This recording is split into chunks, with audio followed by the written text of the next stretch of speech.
Martes sa ika-4 na linggo ng 40 araw na paghahanda. Pagbasa mula sa aklat ni Propeta Ezekiel. Bumalik kami sa pintuan ng templo.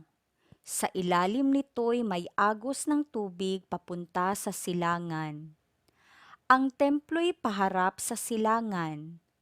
Ito'y nagmumula sa gawing timog na bahagi ng templo sa gawing timog ng altar. Lumabas kami sa pintuan sa gawing hilaga at iniligid niya ako papalabas sa pintuan sa gawing silangan. Doon ay may mahinang agos ng tubig mula sa gawing timog ng hagdanan. Nagtuloy kami sa gawing silangan, may hawak siyang panukat. Sumukat siya ng 500 metro. Pagkatapos, lumusong kami sa tubig na hanggang bukong-bukong. Sumukat uli siya ng 500 metro at nang lumusong kami sa tubig, ito'y hanggang baywang. Sumukat uli siya ng 500 metro, ngunit yaon ay isa ng ilog at hindi na ako makalusong. Malalim ang tubig at kailangang languyin upang matawid. Sinabi niya sa akin, "Tao, tandaan mo ang lugar na ito." Naglakad kami sa pampang ng nasabing ilog. Nang ako'y pabalik na, nakita ko ang makapal na puno sa magkabilang pampang ng ilog. Sinabi niya sa akin, "Ang tubig na ito ay papunta sa dakong silangan hanggang dagat na patay." Pag-abot nito sa dagat na patay, malilinis ang tubig nito. Lahat ng lugar na maagusa nito ay magkakaroon ng lahat ng uri ng hayop at isda. Pagdating ng agos na ito sa dagat na patay, magiging tabang ang tubig ng dagat.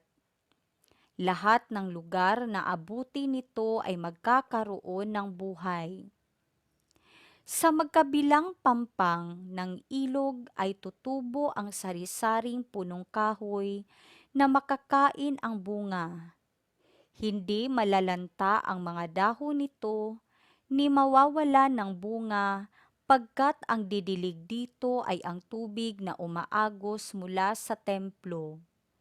Ito ay patuloy na mamumunga sa buong taon. Ang bunga nito ay pagkain at gamot naman ang mga dahon. Ang salita ng Diyos. Salmong tugunan. Diyos na makapangyarihay, kapiling nating kanlungan. Ang Diyos ang lakas natin at kanlungan, at handang saklulo kung may kaguluhan. Di dapat matakot, mundo'y mayanig man, kahit na sa dagat ang bundok mabuwal. Diyos na makapangyarihay, kapiling nating kanlungan. May ilog ng galak sa bayan ng Diyos, sa banal na templo'y ligaya ang dulot. Ang tahanang lungsod ay di masisira, ito ang tahanan ng Diyos na dakila. Mula sa umaga ay kaniyang alaga. Diyos na makapangyarihay, kapiling nating kanlungan. Nasa atin ang Diyos makapangyarihan, ang Diyos ni Jacob na ating kanlungan. Anuman ang kaniyang ginawa sa lupa, sapat ng pagmasdan at ika'y hahanga. Diyos na makapangyarihay, kapiling nating kanlungan. Ang mabuting balita ng Panginoon ayon kay San Juan. Nang dumating ang pagdiriwang ng pista ng mga Hudyo, pumunta si Jesus sa Jerusalem. Sa lungsod na ito, malapit sa pintuan ng mga tupa, ay may malaking deposito ng tubig na may 5 portiko. Kung tawagin ito sa wikang Hebreo ay Bethesda. Natitipon dito ang maraming may sakit, mga bulag, mga pilay, at mga paralitiko. Hinihintay nilang gumalaw ang tubig sapagkat may panahong bumababa ang isang anghel ng Panginoon at kinakalawkaw ang tubig. Ang maunang lumusong pagkatapos makalawkaw ang tubig ay gumagaling, anuman ang kanyang karamdaman. Dooy may isang lalaking 38 nang may sakit at siya'y nakita ni Jesus. Alam nitong matagal nang may sakit ang lalaki. Tinanong siya ni Jesus, "Ibig mo bang gumaling?" Sumagot ang may sakit, "Ginoo, wala pong maglusong sa akin kapag nakalawkaw na ang tubig. Patungo pa lamang ako roon ay may nauuna na sa akin."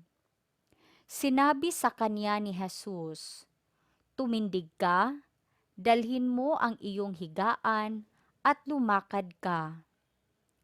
At pagdakay gumaling ang lalaki, dinala ang kanyang higaan at lumakad. Nooy araw ng pamamahinga, kaya't sinabi ng mga Hudyo sa lalaking pinagaling, "Araw ng pamamahinga ngayon, labag sa kautusan na dalhin mo ang iyong higaan." Ngunit sumagot siya, "Ang nagpagaling sa akin ang nagsabing, dalhin ko ang aking higaan at lumakad ako." At siya'y tinanong nila, "Sino ang nagsabi sa iyo na dalhin mo ang iyong higaan at lumakad ka?"